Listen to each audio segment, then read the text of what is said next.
Mega recording studio बाजार भी थी। डीजे कंचन राज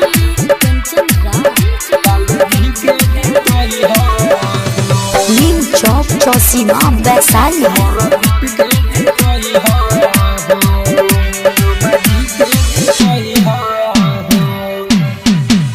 वोट देके ललट नवे पर लालू जी के जीतई हो। वोट देके ललट नवे पर प्रदीप के जीतई हो। ए सुन भैया हो, ए सुन भाभी हो, ए सुन चाचा हो, सुन चाची हो, आजनी बतिया भूलई हो।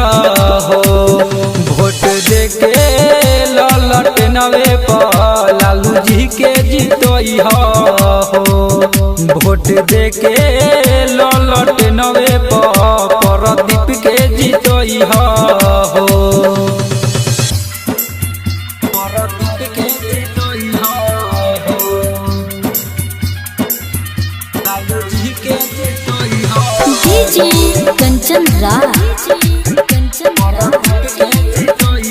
नीम चौक चौसीमा वैशाली।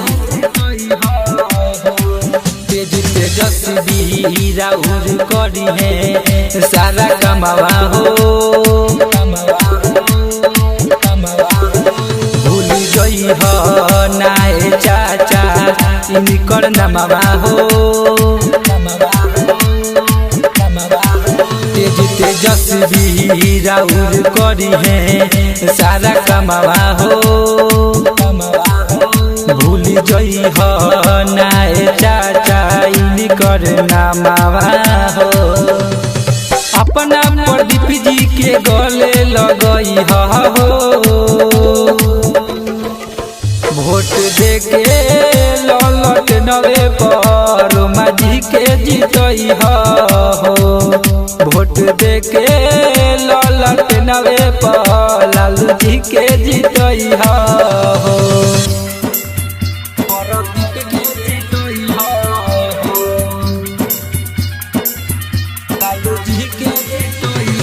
डीजे कंचन राज नीम चौक चौसीमा वैशाली। पड़ी गई हो नाए काका दोसरा के फेरा में। अब चोरी ललटे न रहब अंधेरा में। पड़ी गई हो नाए काका दोसरा के फेरा में। अब जरी लालटे न रहब अंधेरा में। ध्यानी धर्मेंद्र तू सबके बतई हो। वोट देके ललट नवे पर प्रदीप के जीतई हो। वोट देके ललट नवे पर लालू जी के जीतई हो।